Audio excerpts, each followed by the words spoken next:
We left last time with the Western Empire collapsing into a state of quasi-literacy and what I called last week the paganization of Christianity among the German and Gothic populations, the peasant populations of the West. And now we're going to hop forward to the 11th century and beyond. And it's a resurgent Europe. And what we're going to see is an extremely militant papacy emerge and a deeply profound spiritual reform take place. And just to give us an orientation, Europe by 1100, Western Europe had begun to recover, and that although the Mediterranean was still largely dominated, particularly in the East, by Islamic navies, suddenly there was a kind of detente, and trade routes across the Mediterranean had meant that commercial enterprises in Italy and in France and in England, and largely along the Caliphate of Cordoba in Spain, were doing quite well. And the economic orientation of Europe was suddenly back in touch with the Mediterranean. The Viking raids and the Saracen raids of an earlier period had abated. Trade zones were open. Europe was once again in contact with the wider world. And what this led to, of course, was a tremendous parallel growth, both in population and in urbanization in the 11th century.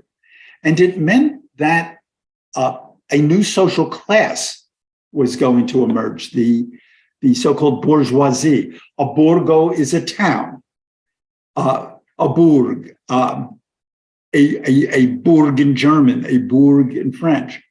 The expansion of social classes beyond the feudal classes in the feudal periods from the 6th through the 11th century, you basically had the world divided among, as they would have said it in those years, those who pray, those who fight, and those who work. Churchmen, the nobility, and the knightly class, and the rural serfs, who were the predominant core of the population. Suddenly, because of the towns, you add a merchant class, you add artisans, you add urban proletarians, people who were suddenly working in other than farm work, in light manufacturing and the like. So townspeople existed outside of the manorial economy and with few established guideposts. If you look at the map on the upper right, let me expand that for us. You see that the larger bubbles are larger population centers. And you see that in northern Italy, mainly because the trade routes in the Mediterranean, going back to Constantinople and to Islamic trade posts in Syria and Egypt, were being dominated by Venice, by Genoa, and by Pisa in Italy. And there was an overland route established between those trade capitals in northern Italy and North Europe, through France, through the Champagne region up to Paris, and then Paris and the cities of northern France and Belgium and Holland were doing business in the wool trade with England. So you had silks and things of that order coming in from the East, being traded for raw wool from England. And it was the age of Europe getting placed back on the map. And if you look at the population charts that I have at the lower right, you'll see that the European cities, Bruges jumping from 15,000 to 50,000 in a 2-century period. Cologne, the German city, was a major, because it's very much Western, it's near the border of Belgium. The same sort of thing. The cities of Italy, Florence, Genoa, Milan, growing tremendously. Rome, not, because it's not part of the trade axis. Venice, extremely, and Constantinople losing population as it shrinks in the face of Islamic and Turkish domination of the Eastern Mediterranean. Now, in these cities, and this is the point I want to emphasize for the whole lecture really, is that a bourgeois ethos develops in the towns. Town life cultivated a radical shift in the way people saw themselves. Merchants and artisans were professionals who lived by their wits and by their work ethic. Their success or failure depended in large part on a code of personal responsibility. And in the guild systems and in the little republics that established themselves all over Western Europe. So these are people who would have regarded the uneducated local clergy, the priests of the villages and the like, with their feet strongly planted in a kind of what I had called last week, this kind of merger of pagan with spiritual Christianity. This was a population in the towns that saw themselves as superior to, morally superior to, and intellectually superior to the representatives of the local clergy that they saw around them. And even if they were near large monasteries from the earlier Benedictine tradition, they saw them as decadent. These are people who'd gotten rich by depending on their manorial estates and their serf population. And either they were seen as decadent clergymen living in the monasteries, or as uneducated boorish churchmen in the local parishes. And so this new bourgeois class, or these classes, did not really tolerate the nobility around them, who they saw as belligerent and undisciplined, the remnants of the feudal economy, or the lazy, ignorant parish priests that they found around them. And in fact, the 11th century produced a renaissance in the cities of a new piety, a spiritual reformation, if you will.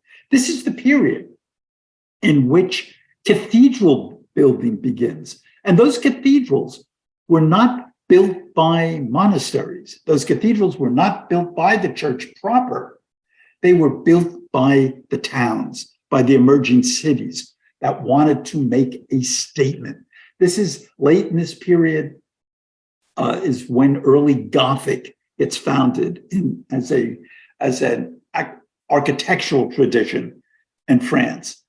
And suddenly a frenzy of civic pride among the bourgeoisie for being able to build the biggest and the best. The focus of this religiosity moves from Christ as the Pantocrator that we were stressing, the imperial Christ, particularly of the Eastern Church, the creator God of power and glory, to Christ as the human who suffered and died. Suddenly, religion was personalized, repersonalized.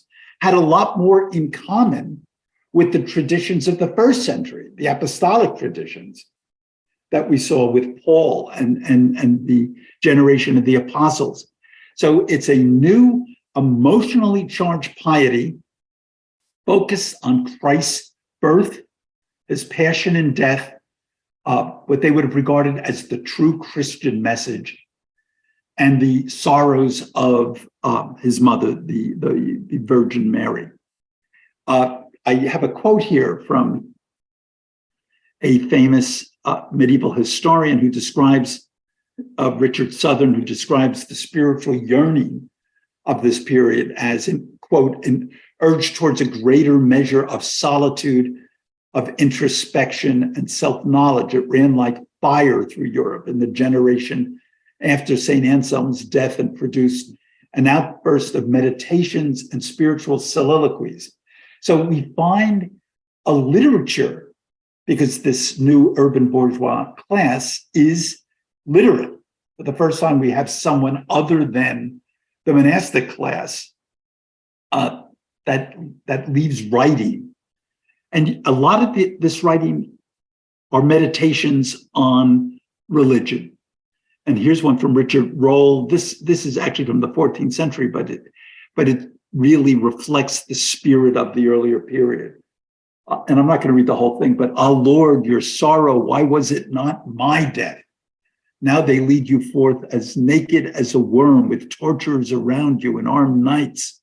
The press of the crowd was incredibly intense as they threw things and harried you so shamefully."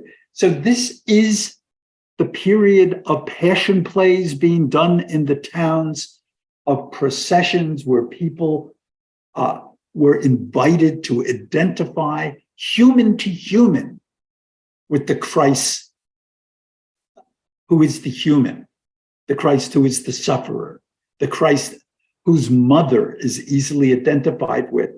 And it's not the God of relics. It's not the God of magical totems. It's not the God of, the blood of San Gennaro.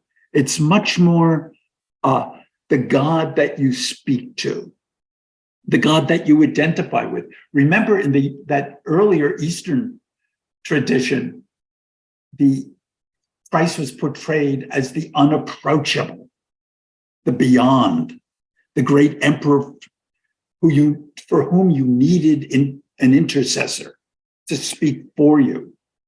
And here is a tradition that invites you to speak directly, person to person. So a religion of Christian struggle and passion was a perfect fit for these new urban professionals who viewed themselves as personally responsible for their own destiny. If you're going to be a success, you make it through your work and through your effort. So it's the great period of street preachers. And you see it in the iconography, this Cimabue from Arezzo, and there is the suffering Christ. And this extends, of course, to Mary. But suddenly Mary is not just the glorified Mater Dei in the apse of an Orthodox church. Suddenly Mary is the central figure of the Pietà, or at least one of the two central figures of a Pietà, a pity. You are to identify with her pity, her sorrow. If you look at the Resurgent Pietà from the 14th century in the lower left, the emaciated Christ and the suffering mother.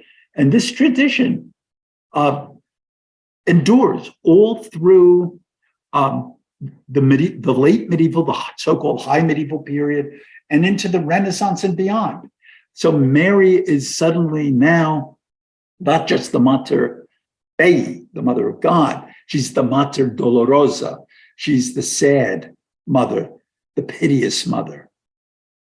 And the hymn that's written to her in the 13th century that is chanted every Lent in Catholic churches around the world, the Stabat Mater dolorosa juxta crucem lacrimosa dum pendebat filius. At the cross, her station keeping, stood the mournful mother weeping, close to her son to the last. And Christianity is not just personalized again, but it's strongly feminized. And an interesting contrast that I point out in that box in the middle is this is the same period that feminist elements are emerging in 12th century chivalric poetry in Provence, in southern France. And so feminine Christianity and feminist assertion emerge as a focal theme that is an urban phenomenon. Now, as one would expect, there is a large-scale movement that we can only call anti-clerical. By the mid-11th century, the social attitudes took a very critical turn. The secular clergy were seen as lax, undereducated. They were often married with families and lived on local tithes and were constantly haranguing their parochia for tithes. Give us money, the parish tithes that they were supposed to live on. Monasteries and convents, as I said, were rich landlords. The elaborate liturgies were not seen as particularly conducive to sanctity. They looked more like magic shows to a number of the new spiritually pious. And the social utility of monastic schools and scriptoria, the preservers of the Roman and Greek written traditions, it was now being displaced. This is also the age in which universities are going to be born, and they're going to be born in cities, in Bologna, in Naples, in Paris, in England, at Oxford. The great university institutions, the Latin Quarter of Paris will develop so that students from all over Europe who can read and speak Latin as well as the lingua franca would come to a place to study, not to monasteries, to secular institutions where literacy far beyond the sorts of literacy that the local clergy were capable of would be found. And remember, the church in this period, the secular church, bishops were often appointed because of their special relationship with local lords. A local lord might be given the bishopric of some town as a favor, a fief from a greater lord. And so it was seen as the church institution was, in this new population, was often seen as corrupt. Beyond anti-clericalism, and the picture on the upper right, there's an abbot, taking money, taking donations, the rich institutions. But as distinct from anti-clericalism, there was what I've called here anti-sacerdotalism. There was a movement that was opposed not just to a corrupt clergy, but to the idea of a priesthood in and of itself. Why do we need these intercessors? This is a kind of proto-Protestantism that emerges in this period. It's so focused on spiritual purity that the idea of priests who have control of sacraments is being called into question. And indeed, they very much called into question the efficacy of sacrament performed by corrupt priests. There had been a heresy that St. Augustine back in the 4th century in North Africa had argued against, the so-called Donatist heresy that said, sacraments performed by corrupt priests don't work. The priest himself must be spiritually reformed to deliver anything that's useful. And this issue is going to be raised again by Martin Luther and the Protestant Reformation in the 16th century. So laymen, particularly the urban business people who began to see the world as a simple affair of profit and loss, had little need for sacraments presented by patently inferior, inauthentic, or corrupt priests. So a couple of things emerge as a result of this. One is that there is a renovation, a reformation of the monastic movement. There is a brand new monastic movement that's critical of the old one, that it now sees as rich and corrupt. And these are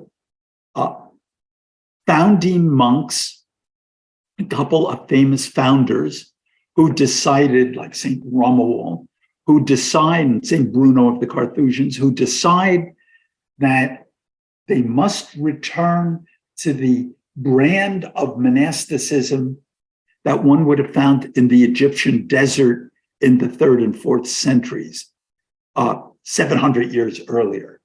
Leave the worldly monasteries of Cluny in France that had grown rich from feudal endowments. And this new mood of intense personal religion moves them to argue for new foundations. The goal was to strictly follow monastic observances as they were followed by the Desert Fathers of Egypt, or to at least take the Benedictine rule seriously again. And the two groups famously founded in this period, the Carthusians, the Le Grand Chartreuse, in the 11th century, communities of hermits that exist to this day, where people live in total silence and in isolation and only come together for liturgical prayer, group prayer, and then they go back about their business in silence. And separately, small individual cells at a distance from one another, monks living in total silence, observing a simple diet, occupied entirely by prayer, study, and work. And the Cistercians, the ones that you may know as, in this country, later on, they become known because of an abbey called La Trappe as Trappists. But the Cistercians, founded by a group of Cluniac monks, they established a monastery at a French location called Citeaux, dedicated to absolute simplicity and frugality. And if you look at the photos that I have on this page, so the abbeys, instead of sort of being the grand palaces of gold and decorative art and mosaic that you will find in the Benedictine abbeys of Cluny, here the Abbey of Fossanova in Italy, or of Senanc, the old, no longer active abbey in Provence by the lavender fields. A simple architecture. These churches were built by the monks themselves. 12 monks would go off, gather a few other people around them. They would farm the land themselves. They would build their churches from the ground up to be simple, to be frugal, to be austere. They lived in common, these Cistercians. They weren't hermits. They were so-called Cenobites.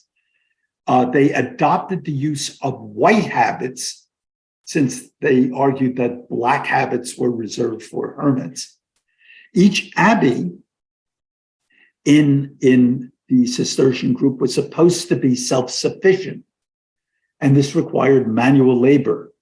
It was not supposed to be dependent on gifts from aristocrats. So the third abbot, the famous Stephen Harding, preferred to accept gifts of uncleared land, which the monks would reclaim. So they were often given the worst land around, in fens and in marshland, and they would drain the marshes and build their abbeys up from scratch. Now, to emphasize the level of piety that built up momentum in this period. I want you to look at the three maps at the bottom of the page. So see, these are the houses established by the Cistercians in the 11th century. So in 1098, there is Citeaux in the middle of France. By 1150, there are daughter houses, a couple in France, several in northern England up into Scotland, at least one in Ireland. And by the year 1200, so within 100 years, look at this map on the right. There's like 300 houses established. So one of the results of this piety was a renovation of monasticism and the restoration of the idea of living simply and living in a kind of a group poverty, if you will. Live simply, live on what you can make yourselves. So the ethos that supported land clearance and architectural constructions required new locations on a regular basis. Small, barely supportable monasteries were less liable to corrupting influences. Whenever the critical mass was exceeded, it was time to return. So if an abbey attracted 50 people and the local abbot decided, oh, we can't sustain, this is going to overwhelm our resources for our own farms and the like, and he would split it in two and send 15 or 20 people on their own to found a new priory or abbey down the road. And a note on this, Benedictine abbeys had always been built on mountaintops, but the Carthusian abbeys, because they had to support themselves through farming, were built on valleys. You always find Cistercian and Carthusian houses in valleys. Now, also, you find the church itself as an institution, the institutional church, trying to, the higher clergy, trying to reform itself. They knew they were being attacked for scandal. They were being attacked for corruption. They knew that celibacy was a major issue out in the local parishes. The confluence of urbanization, personal piety, monastic reforms highlighted this whole idea of local priests having concubines or wives, which were illegal technically. So there was even a movement, a lay movement, not a church movement, but a movement in Milan, the Papacy, which appealed to the Pope to enforce celibacy as a principle. Urban professionals depended on dedication and expertise, and they said, hey, let's raise the bar for the local priests as well. Let's get them educated. Church supremacy, which had been a plank in church policy ever since the 4th century, by which the church had tried, the organizational church, the papacy in the West had tried to assert itself and its control over secular authority. It did two things in this period. It tried to assert its control over the church, the Orthodox churches of Constantinople, by claiming dogmatic authority. And they inserted into the creed the famous filioque clause that the Holy Spirit proceeded not from the Father, but from the Father. Filioque means and the Son. And this kind of further definition of Trinitarian theology. And it was done without a grand conclave of bishops, without a council. It was done by the papacy acting extemporaneously and on its own authority. There was also a controversy between the Holy Roman Emperor in the north, the successor to Charlemagne's claim on the German principalities, who used the appointment of bishops as a tool, used granting them as fiefs to their adherents as a tool for maintaining their power, the imperial power. The church wanted to argue that they had, and only they had, the rights to the appointment of bishops, that lay investiture was illegal. And there was a showdown between Henry IV, the Holy Roman Emperor, and Hildebrand, a Benedictine monk who becomes Pope Gregory VII, and the emperor has to relent.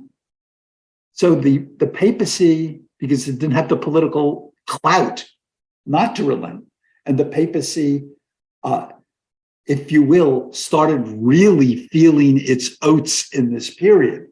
And it's the period of the so-called Gregorian Revolution. Gregory VII, he aggressively, militantly asserts papal primacy in that confrontation with the emperor. And in 1075, late in the 11th century, he issues a famous diktat, the Dictatus Papae, the statement of the Pope, which rigorously asserted papal supremacy. This is a translation of some of the points in the document. It's not the whole Dictatus. The Roman Church was founded solely by God. Only the Pope can, with right, be called universal. He alone can depose or reinstate bishops. The Pope may depose the absent. He alone may use the imperial insignia. All princes shall kiss the feet of the Pope alone. His name alone shall be spoken in the churches. His title is unique in the world. It may be permitted to him to depose emperors. It may be permitted to him to transfer bishops if need be, etc., etc. A couple on the right column. The Roman Church, the fourth one down from the top, the Roman Church has never aired the first claim of infallibility, nor will it air to all eternity. It wasn't formally stated yet, but the claim, and it wouldn't be until the 19th century, the so-called doctrine of infallibility. But it began to be claimed here, something of course, that Martin Luther will erupt at in a number of centuries, but so did people in this period who laid the groundwork for Luther entering upon the scene. And of course, the major arrow in the Pope's quiver after his confrontation with the emperor, he may absolve subjects from their fealty to wicked men. The threat that the Pope had against the German emperor was to say, you have vassals who are bound to you, but if I excommunicate you, I release them from their obligation to follow you or to support you. And this was the major threat in the political realm that was being claimed. Now, in this period, towards the end of the century, all sorts of, and by 1095, a number of things had happened in Western Europe. There had been a tremendous famine and drought with meteorological anomalies. People thought they saw falling stars and the like. And millennialism, in this era of extreme personal piety, it was like Salem in the 17th century. Suddenly there were street speakers organizing everyone who would listen to them on the streets to march to the Holy Land, to take Jerusalem back from the infidel, and the charismatic monk, Peter the Hermit, claims to have a letter from Christ. All this millennialism emerges, calling for the recapture of Jerusalem.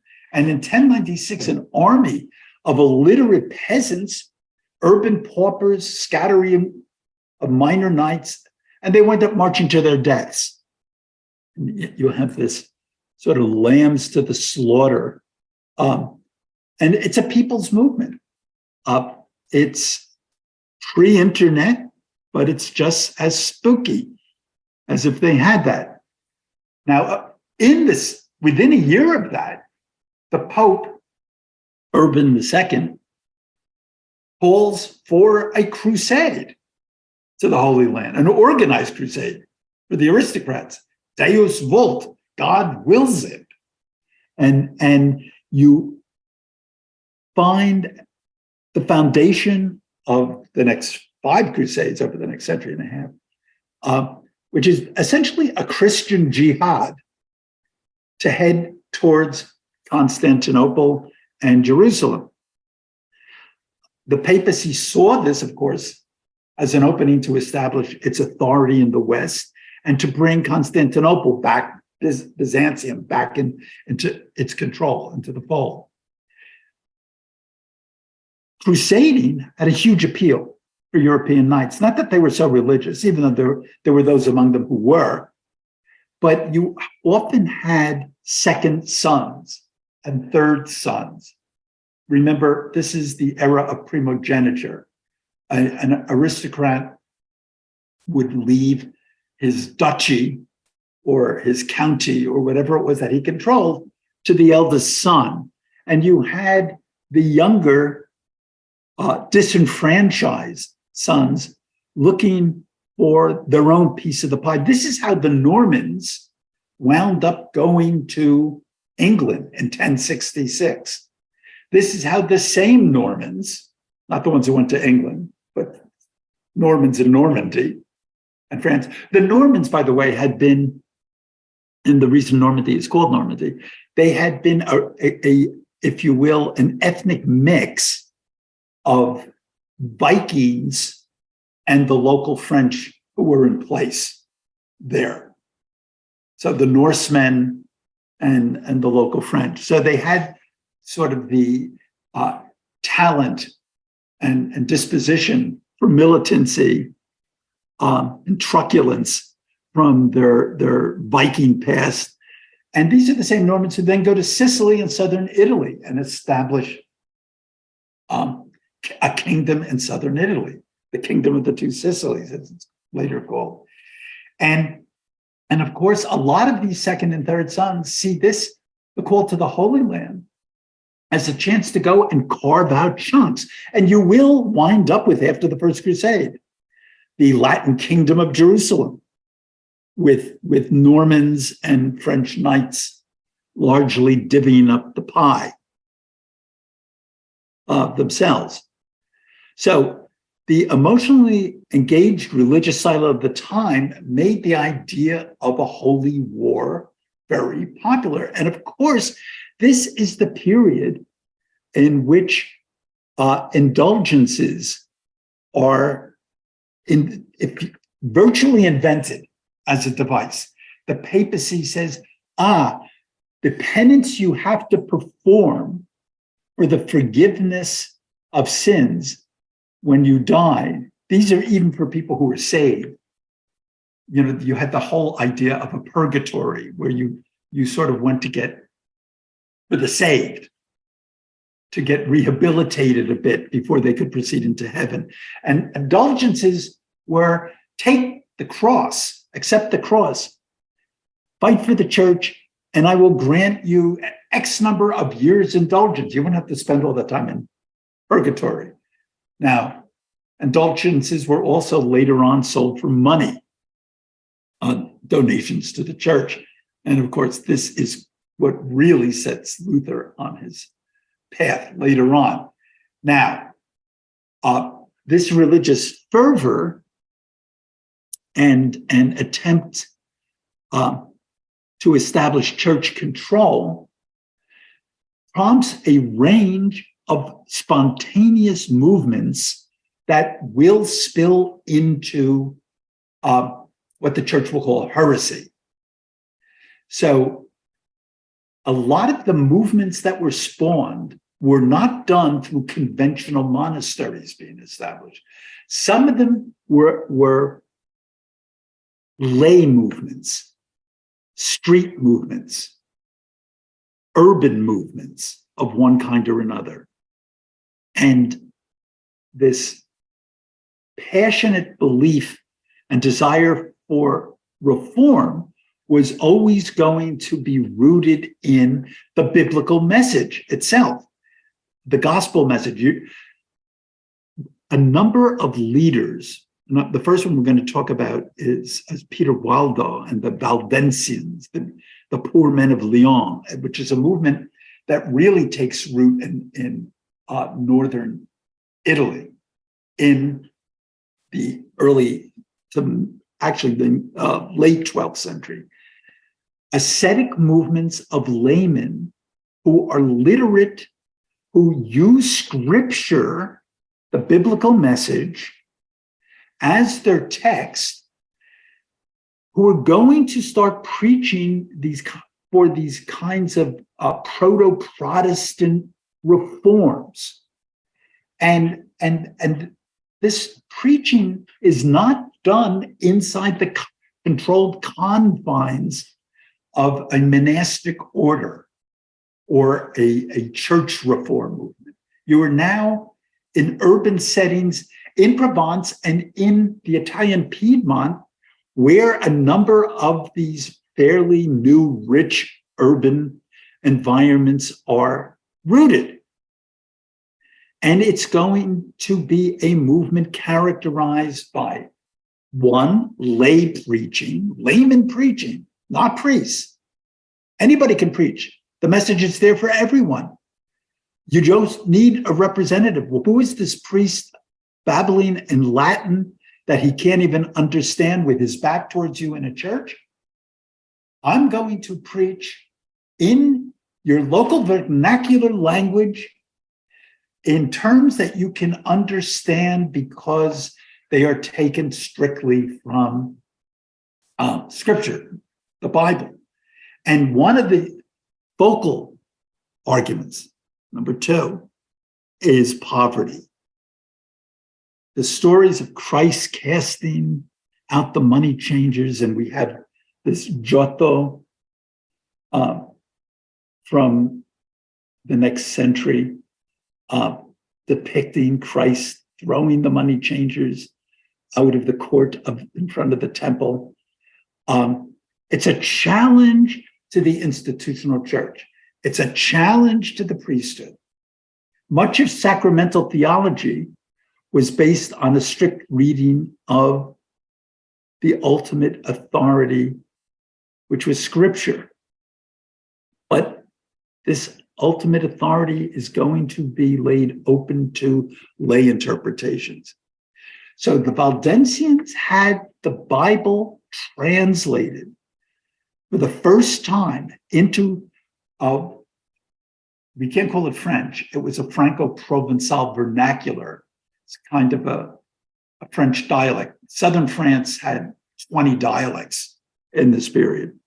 And it was anticipating the reforms of Martin Luther and John Calvin, the argument that everything is rooted in scripture, sola scriptura, as we'll see when we start talking about that next week. So you get this kind of lay movement out of control of the church. It's a reform movement. It looks like a lot of the criticism that the church itself was acknowledging internally. But what scares the prelates of the organized church in this period is the fact that it's out of their control.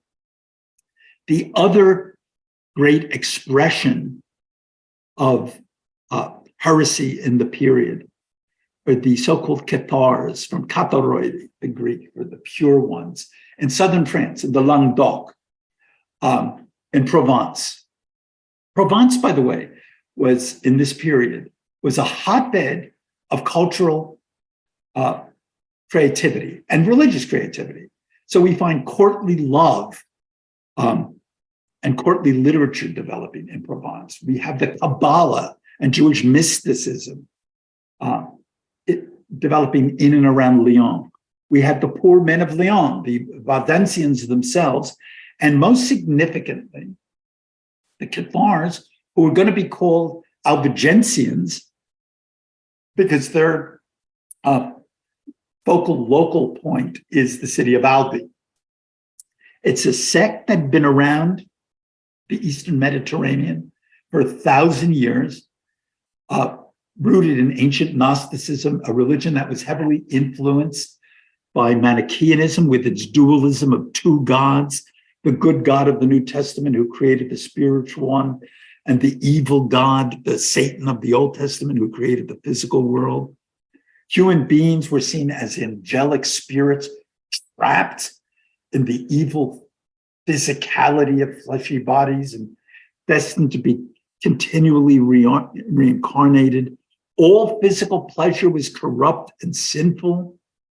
The religious task was to become purified, and they called their members the perfect, the perfected ones, through baptism and the Holy Spirit called the consolamento. Now, the church, closely allied with the royal house in Paris and France, the church's interest is to see this heretical threat, which is spreading, this movement that is spreading like wildfire in the south of France in the 1180s and 1190s and into the 13th century. And the French royal house, who sees it as an opportunity to demolish the local lords who were not in their control, the Provençal lords of the Languedoc, and to establish northern French control in the very rich, very culturally advanced southern part of France. So the church has an interest, and the royal house of northern France has an interest, and there is an internal crusade. And indeed, the Cathars are tracked down for a couple of generations and savagely suppressed. And of course, they were savagely suppressed through the invention of the Inquisition. There are many images of this I could have shown. This is Cathars being expelled from Carcassonne in 1209. And of course, Languedoc is eventually absorbed into France, much to the loss of the grand European tradition that had been Languedoc and Provençal, and a very rich tradition. So the Inquisition is born as a result of the Albigensian Crusade and the Militant Papacy. So you get, if you see what I'm trying to, the image that I'm trying to create here, this eruption of personal piety, which spills over into heresy and on the part of lay movements outside the control of the church, triggers a militant response by this newly aggressive church trying to assert its authority over citizens in the West, as well as infidel in the East. Everyone, this is the period of the extra ecclesia non est salus. Outside of the church, there is no salvation. This is the beginning of this kind of rigidification, if that's a word, of church attitudes towards the Muslims in Spain and towards anybody who crosses the line into what they were strictly going to police as orthodoxy. This is the period of the invention of the index, the books that could be read. This is the invention of the imprimatur, where the church gets to stamp which books are considered kosher for consumption. There's a mixed metaphor, the church and kosher.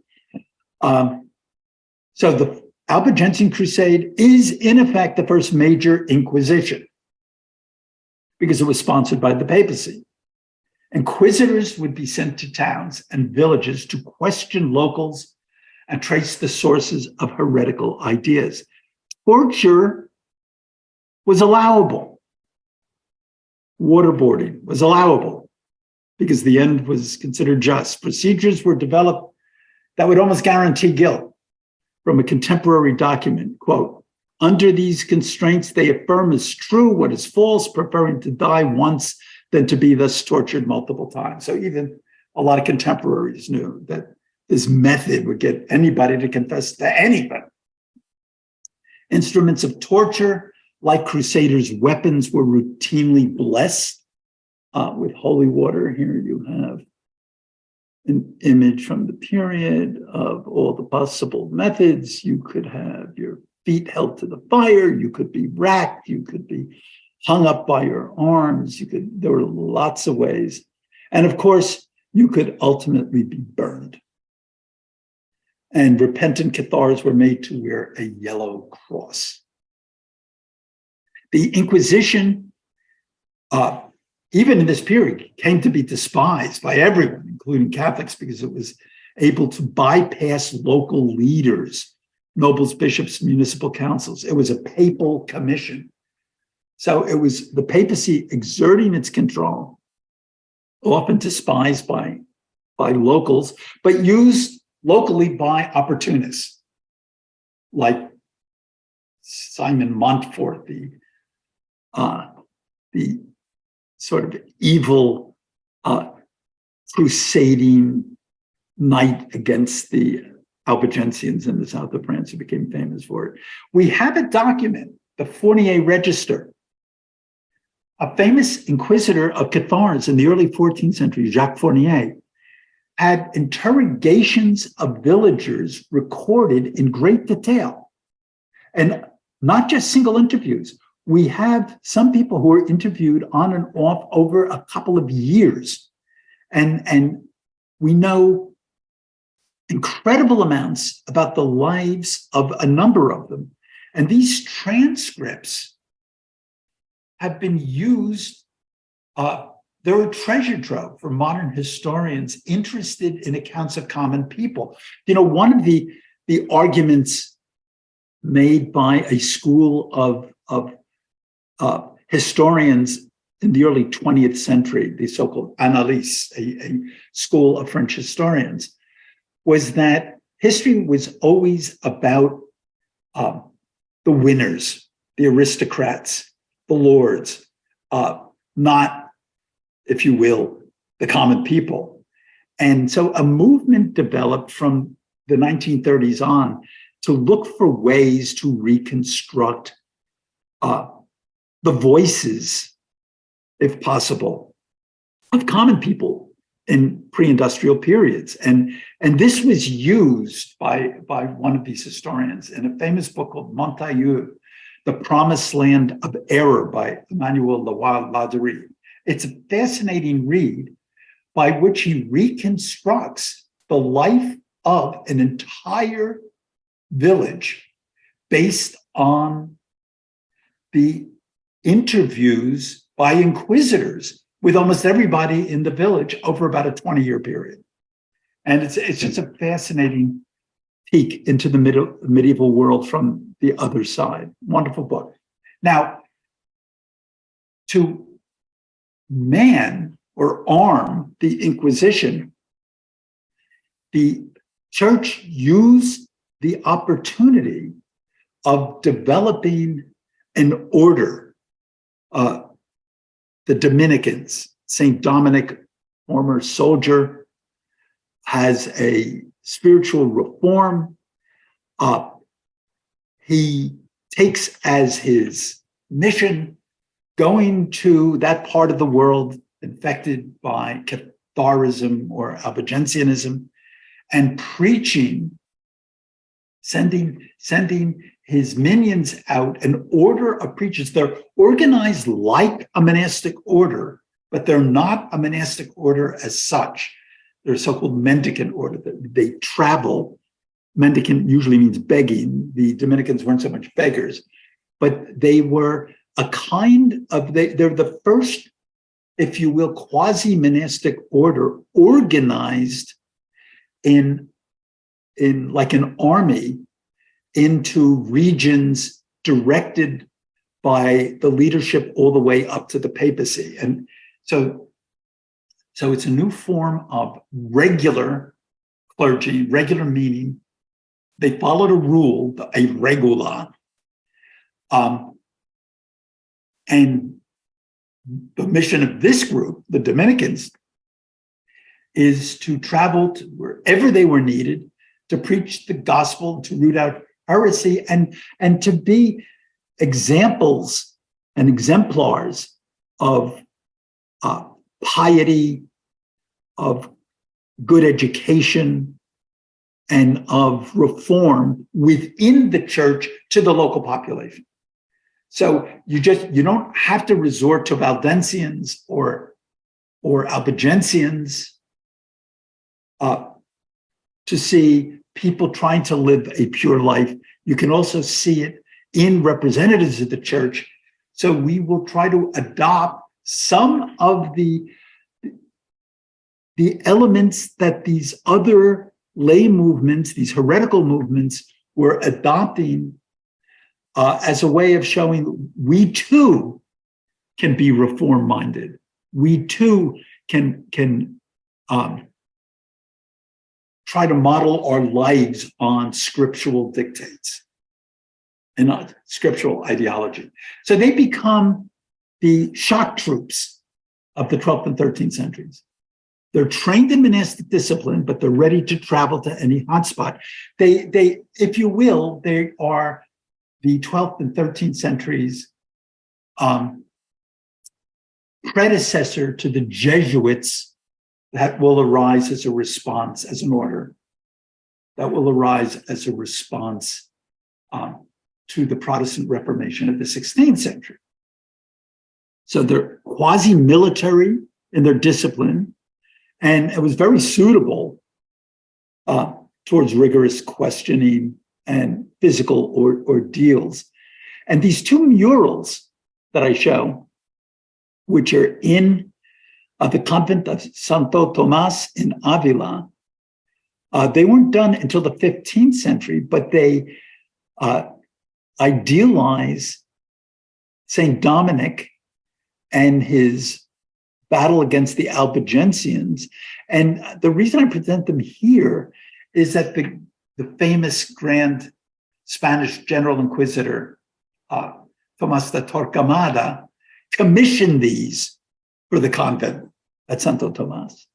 And in the one on the left, so the Inquisition of the later period, seeing itself as the agent inheritor of the earlier Inquisition, taking its lead from St. Thomas. So here's St. Dominic presiding over an auto de fe, a public punishment.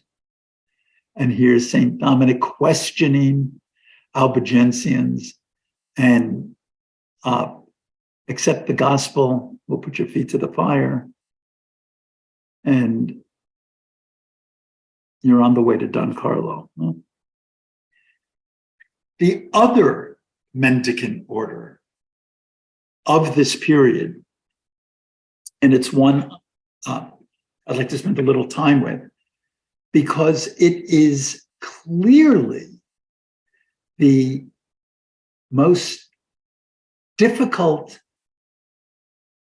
movement for the church to control. Francis of Assisi, probably the most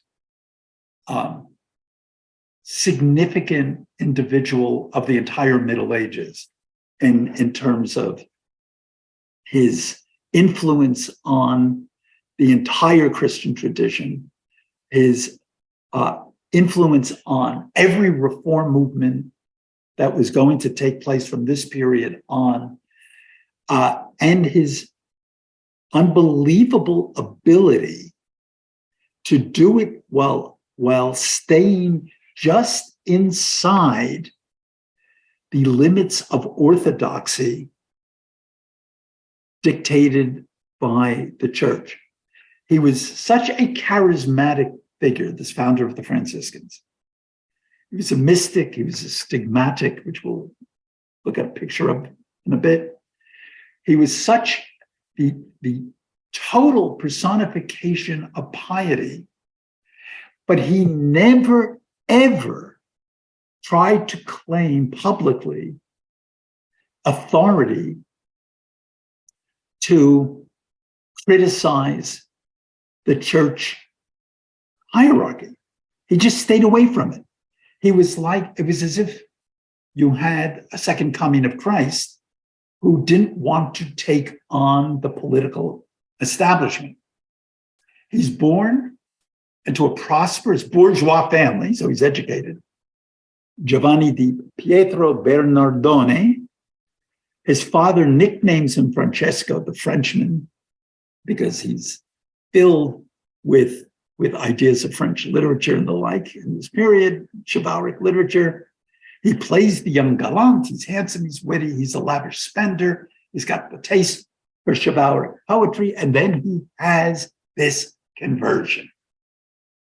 And the conversion is so deep and if you will, so pure in the apostolic sense that he gives everything away. He takes the Gospels absolutely literally. Come follow me. The Christ warning his followers that it is easier for a rich man, it's easier for a camel to pass through the eye of a needle than for a rich man to enter the kingdom of heaven. He takes all of this quite literally. He gives everything he has away. His father, of course, cannot accept this renunciation of his inheritance, cuts him off. He lives a life of poverty. He's a mendicante. He is a mendicant, beggar. He and the few people he attracts put on their simple brown sackcloth robes, pick up a beggar bowl, and move all through Umbria and Tuscany, building little chapels by hand, nursing lepers. It's not a monastic movement. He doesn't try to make it a monastic movement. He says, I'm just trying to live the life of conscience, the life that the Gospels dictate. He cinctures, instead of a leather belt, he uses a rope around his waist. He preaches penance, brotherly love, and peace. And so we find in the grand church in Assisi of San Francesco, you have the cycle on the life of Francis by the great late 13th, early 14th century artist Giotto di Bondone. And here is the renunciation of worldly goods. Let's give it all away. Here is the apparition, Christ introducing him for marriage to Lady Poverty, as he calls it. And he attracts brothers, fratres, friars, as they're called. preaching a simple, uncluttered style that requires no exegesis. He's not there saying, and now we have this difficult text, let me explain it to you. No, he just says, Christ says this. It's simple, it's direct, it strikes right to the heart, it speaks to populations everywhere. He does write a simple so-called regula primitiva, a little rule for those who begin to follow him, because the church authorities start badgering him to do this. They were afraid it was going to spill over into a kind of Waldensian lay heresy movement. So they say, no, we need a rule that binds them into, because the center of any rule, Benedictine or otherwise, is always the principle of obedience. You have obedience to the master, the prior, the abbot, the whomever, the pope, and the chain of command is established. So the church didn't like a bunch of people running around preaching to the heart in a kind of literally unregulated, without a regula, unregulated manner.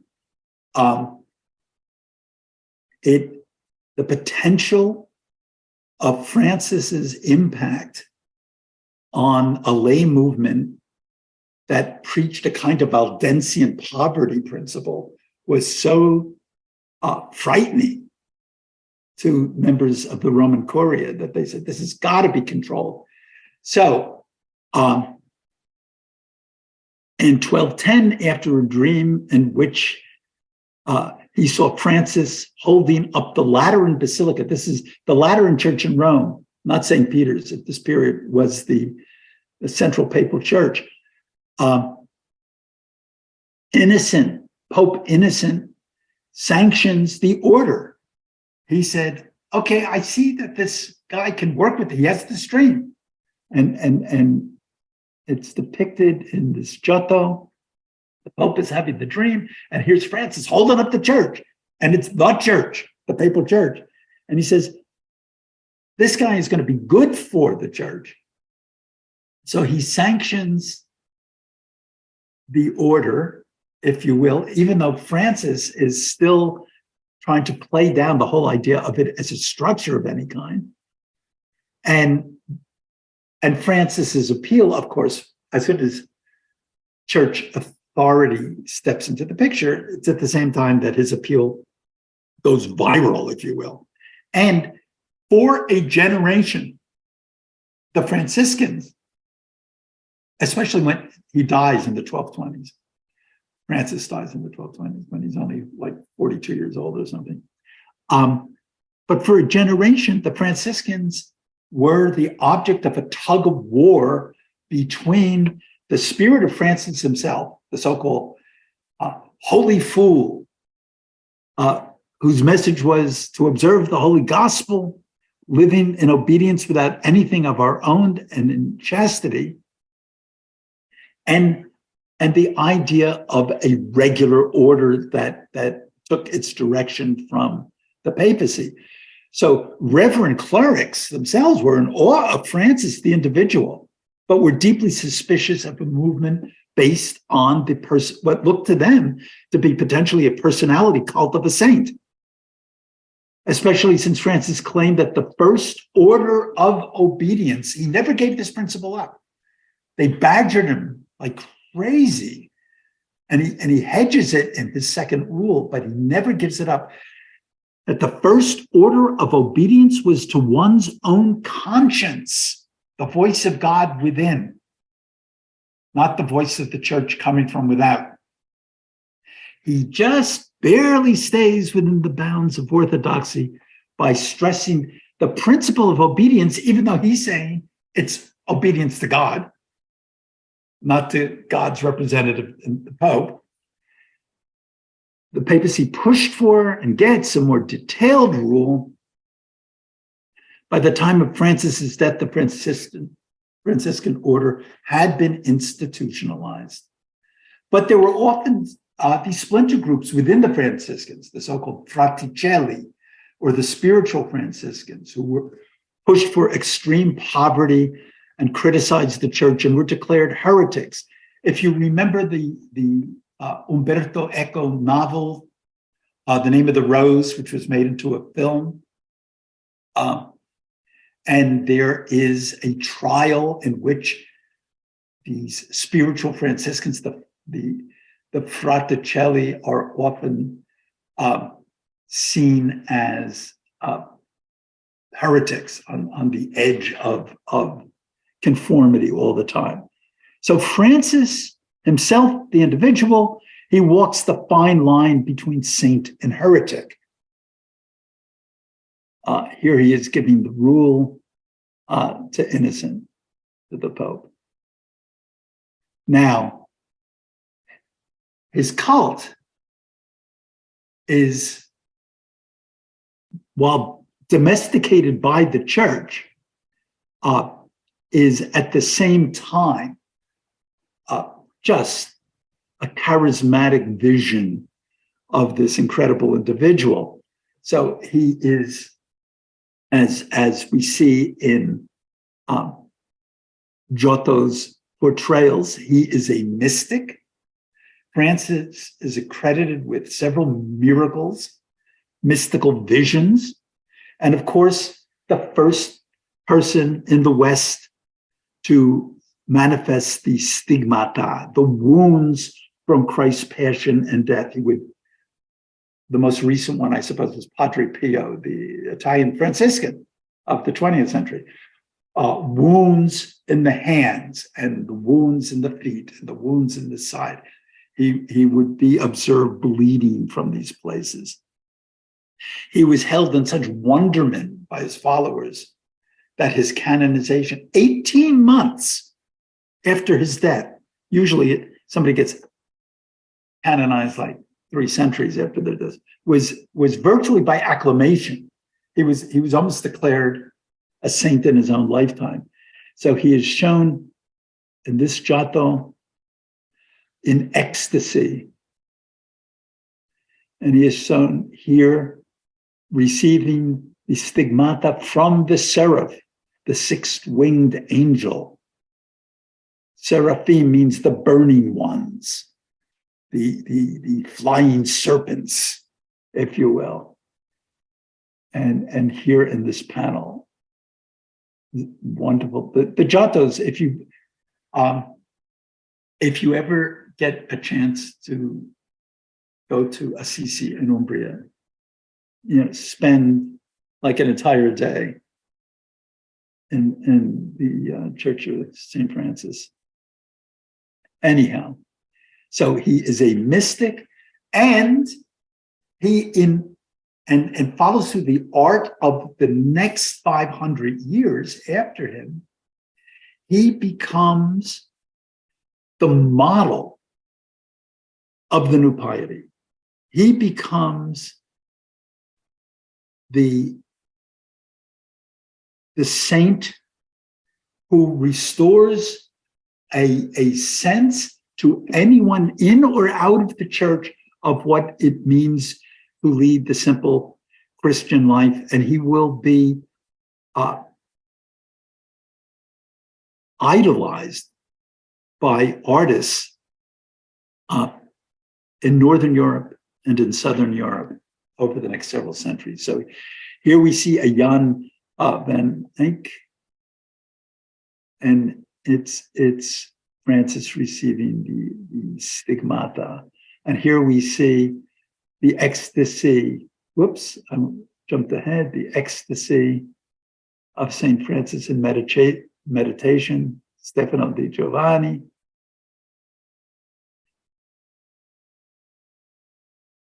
And here, again, in this wonderful Francis in the Desert by Giovanni Bellini. This is one of my favorite ones. This is the Frick. If you get into New York, this is one of my favorite things in the Frick. It's one of my favorite pieces of art in New York. And it's St. Francis in this kind of silver light landscape, this kind of moonscape, this wonderful depiction. And here as he often does, the Spanish 17th century artist Zurbarán portrays Francis without the face showing, the hidden face as a depiction of the loss of self in contemplation. By the 17th century, the idea of mysticism as something that's a contemplative quasi-Buddhist state has become current because of the writings of John of the Cross and Teresa of Avila, particularly. But you find it in the Spanish tradition very strongly, and Francis is always shown this way, and right into the world of Caravaggio himself, the most worldly of artists, the artist who takes the saint and shows him as a human. This most secular of all the artists of the period is here showing Francis, of all people. He is the model of poverty even after Luther and the Protestant Reformation. And here is the seraph, but now the seraph isn't the six-winged fiery serpent. This is now a kind of human angel who has this personal relationship with Francis. And he is shown in ecstasy. And that is what I wanted to show. So let me remove the pen. And I see there was a question in the chat. Oh, he's holding, what is he holding in the Zurbarán? He's holding an orb. He's holding sort of the fate of the world in that painting. He's shown, Zurbarán, by the way, that had like 5 of these, all Francis of Assisi. He becomes the one medieval figure whose image is replicated on and on for the next several centuries. You don't find any of the other saints ever being raised to other than local significance. Maybe a couple of the Carthusians or a couple of the Cistercians, like Bernard of Clairvaux, but that's sort of like a specialized interest. Francis becomes the universal one. And of course, any of the followers of Francis, like the Franciscan Anthony, and which is why the architecture of many parishes in the United States, like the one that I grew up next to just over the hill here in Cedar Grove, Catherine of Siena, is done as an Umbrian church, a church influenced by the spirit, Catherine of Siena, who was influenced by the spirit and culture of the Franciscans. And so you'll find that, especially where any Italian Americans sort of set their roots down, you've got these Umbrian testaments to Francis's influence. Anyhow. I have a question. Go ahead. Hi, Lou. First, thanks again. Can we talk a little bit about the origin and justification of the celibacy of the priest? In that you talked earlier on in the presentation, you talked about the nobody liking the fact that the priests had families and concubines. And I get that because that was the rule. But then the rule itself, how was that justified? How come they didn't challenge the rule itself of the requirement for celibacy? Yeah, because people,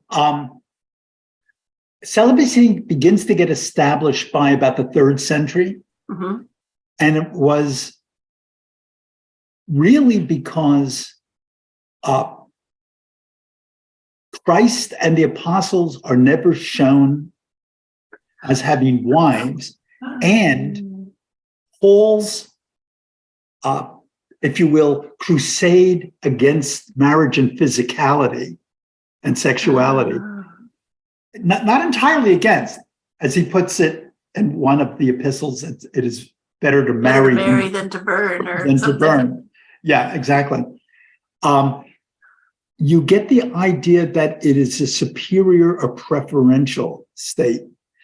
Then when you get to the period in which monasteries become central cultural institutions, then you absolutely have to idealize celibacy, because in effect, these places would not support family communities in that period. So it's almost by a kind of default, and indeed there are cases of people questioning it within the church even through the late ancient period.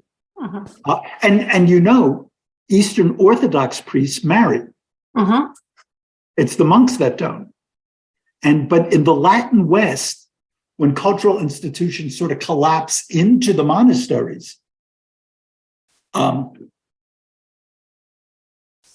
you get, you know, the rigid rule. So we have somebody observing that Patty is saying, isn't celibacy also partly rooted in the need to remove the politics and temptations of property and inheritance? Yes, in the Middle Ages, for sure.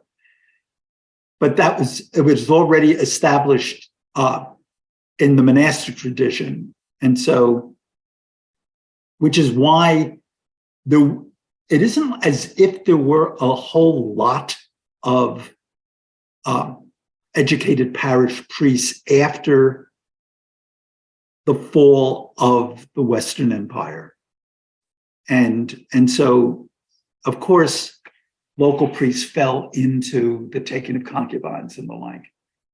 But interesting that you bring up the concept of, you know, the whole of the apostles. There was no married activity going on there. So right. And that was often cited by the early church.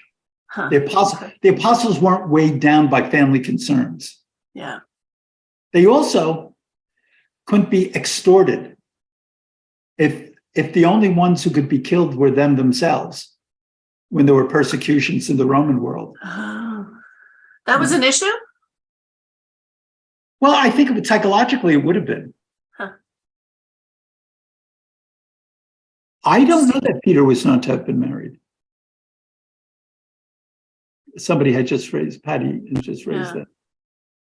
I don't have any. I think traditionally, because there are references to his mother and his mother-in-law, and I can't remember whether it was the mother or the mother-in-law, but was also maintained a house church in Jerusalem, I think it was, or somewhere in the area where Jesus practiced or ministered. I do believe there are references in the Gospels, but I'm not. Yes, there are references that Peter was the only apostle initially that was a married man. Thank you. Yeah, I thought so. That's what Wikipedia says.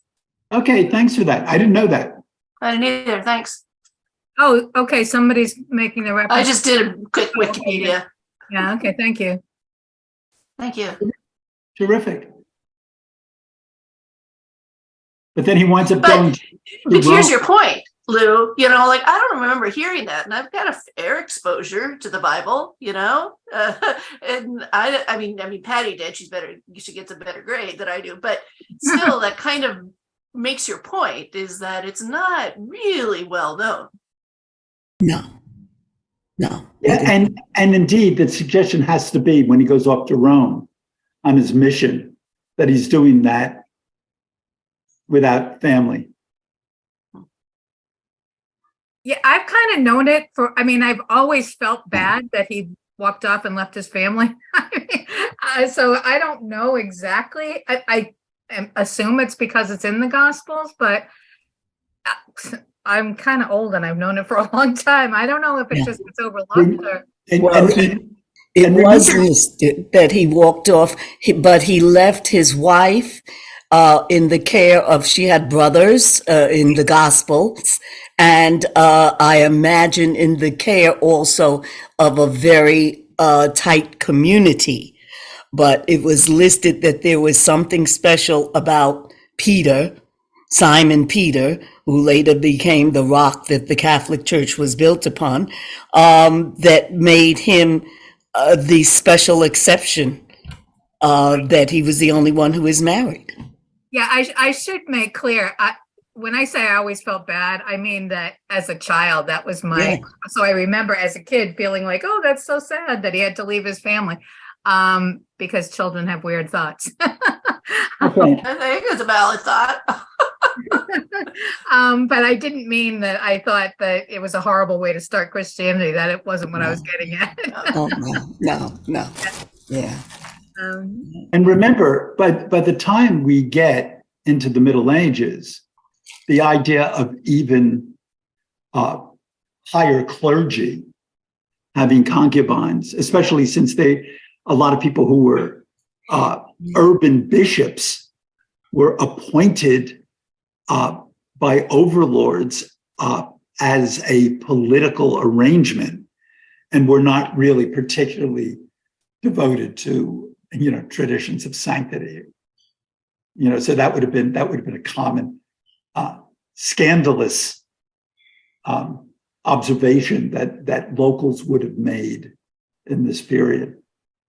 Anyhow, next week we're going to look at the 16th century and into the early 17th century.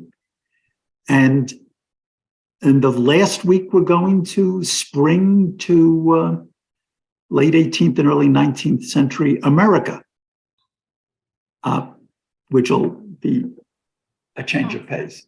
Anyhow, glad to have everybody aboard. And as soon as they post the video for this, I will also send out the cumulative slide deck that I've used for the whole course.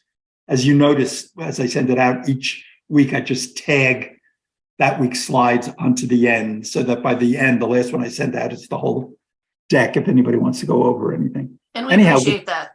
Okay. See you all. Well, thank you so much. Yes. One thing, Lou, I wanted to ask, has Francis' influence ever really waned much? Because I've always been aware of it. And of course, now the current Pope took the name Francis, which is the first one. But it's considered somewhat significant that that he chose that. Yeah, well, and it's significant because of Francis's implied critique of the institution itself. When this Pope took Francis, he was saying, I want to return to, if you will, a more spiritual, less institutional regard of the papacy. And that's why it was considered significant a few years back when he did it. Well, and also like the prayer of St. Francis, and there's a hymn based on that. Oh, sure. Francis, he's never waned, really, has he? No, Francis has always been a dominant figure, an example within, I believe, even in an interesting way within Protestantism as a figure. I can imagine that, very possibly. But yeah, and I would say probably that there would be a particular group that would identify more with Francis than with some others, I would say. Sure. Okay. All right. Thanks. Okay, gang. See you next week. Thank you.